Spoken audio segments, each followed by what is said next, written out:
This channel supports St. Jude's Research Hospital for Children and is a part of their Play Live charity drive. For more information on how to join as well as how to donate, please head to the description and click the link at the top of it. Remember, any and all support is appreciated, so feel free to give and support in any way you can. Thank you for your participation. What up, everybody? This is your boy Black Magus, and E3 is now closing. Just gonna do some aftermath videos, I guess. Just talking about different things, like I did with the Microsoft and the Sony. This one I'm gonna talk about the influence of The Last of Us. I know we didn't see anything with The Last of Us. I know some people were looking for The Last of Us 2. I'm kind of very glad that Naughty Dog decided not to put The Last of Us 2 in the limelight. I don't know if they've confirmed if they're working on it, but most people, the consensus is they're working on it. I personally don't want a Last of Us 2. If you're gonna do a Last of Us 2, then you need to keep away from Joel and Ellie and do another story within the world. But I want to see Naughty Dog do something else. I like the idea of studios doing just different things. I think The Last of Us is an IP that they kind of finished the story. Oh, sorry, hiccup. Wow. I think The Last of Us finished the story. Damn it, hiccups. And I gotta take a drink, which isn't gonna help. Because I think it's the drink that caused the hiccups. Anyway. But yeah, I feel like that story was told. Time to move on to something else. That's why I love the idea of Uncharted 4 being it for Naughty Dog as far as that franchise, at least the Nathan Drake part of it.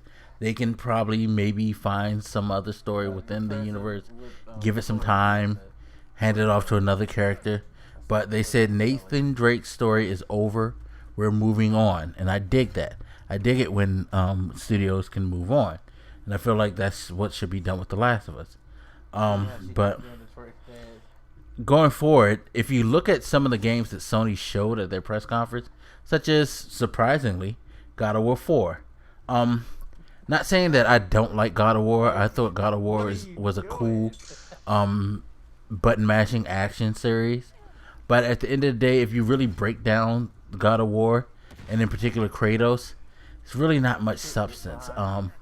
You have a very angry man child who had daddy issues, who decided to tear down the world because of the mistakes that he made, and wanted to get back at the gods for his impetuous nature, his stupidity. I mean, come on. The guy asked to be kept alive and to be given the power to get back and be a great warrior. He got it, but he paid a price. Didn't want to pay the price, so he decided, fuck it, I'm gonna kill the whole Greek pantheon until I'm satisfied. He did that. Spoiler alerts for people who haven't played God of War 3. He apparently killed himself to keep the power of what that was in him locked away from the gods. Or again, impetuous fucking child. Like, nah, fuck that. I'm gonna give the world hope, not because I feel like that's what the world needs, but because fuck you. I'm not letting you, Athena, get this power and do what you want. Fuck you. You know what I mean? It's like, god damn you, Kratos. You're such a fucking asshole. But you look at the reveal for God of War, which was again something else that I didn't want to see happen, but it happened. The rumors were true.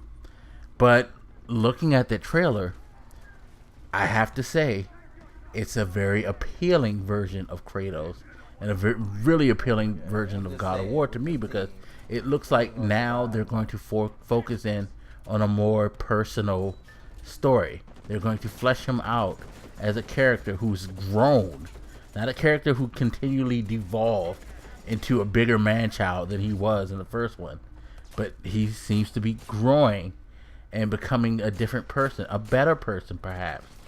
You have the son element, and now you have to you have the whole conflict of my normal nature versus what I may need to be to make this child a better person and to make sure they end up someone better than what I've been. You know what I mean? So you have that whole dynamic, which I dig that Bend is going to. By the way, shout out to Sony Bend for finally having something on the table. Been a while since they've done something. I think Uncharted Golden Abyss was their last game, so good on you, Ben. Then you look at Days Gone. Again, a lot of people looked at that and was like, you probably saw the first few shots and was like, is this like The Last of Us 2? And then you notice that it was his own game. Sorry, that's the Sony Bennett game that I'm talking about. Not talking about Last of Us. Not talking about God of War.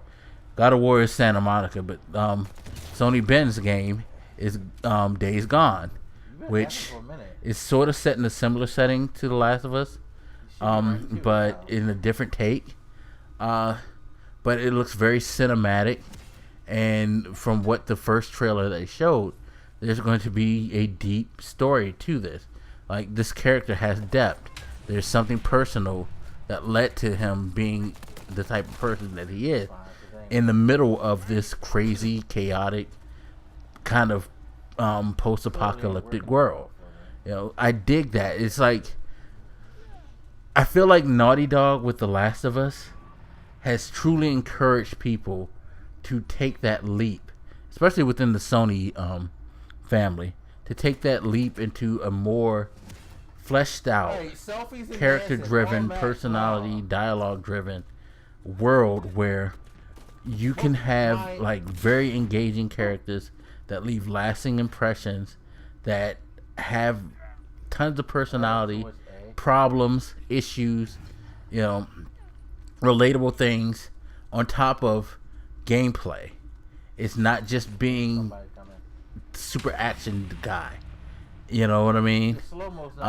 These are fleshed out people.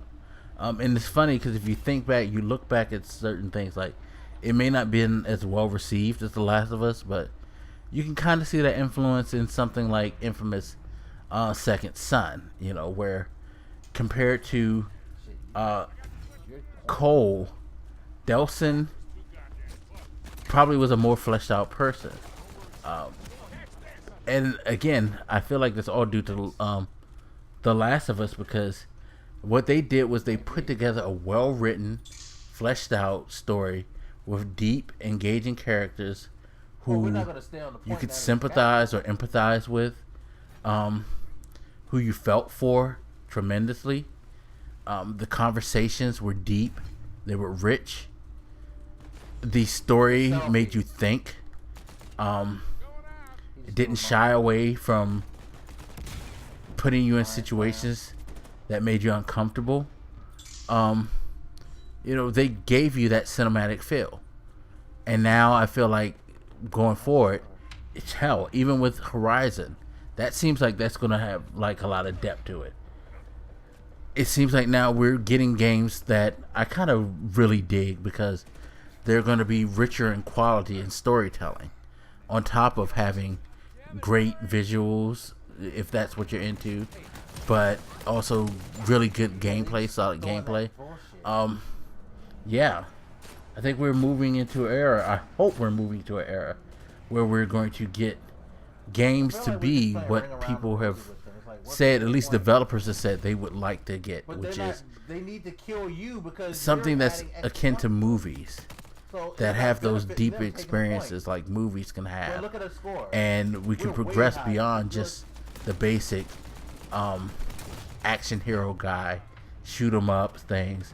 It's all about the perks, whatever, and all of that, and that like we can get some really deep stories on top of that other stuff that can be fun to us. You know what I mean? So here's to you, Naughty Dog, because I think that if the biggest influence on Sony's press conference more than anything probably was them. And my God, I can't wait, because think about it. Days Gone, Horizon Zero Dawn, hell, Kojima's game, which he's always been that person who wanted to be that cinematic third. Now he's with Sony for the next couple of games. He's definitely going to be attacking that more. And like I said, God of War. So kudos. Can't wait to see those games. Definitely. But anyway, you guys hit me up. Let me know what you think, and I'll holler at you later. This your boy Black Makers, and I'm out. Deuces.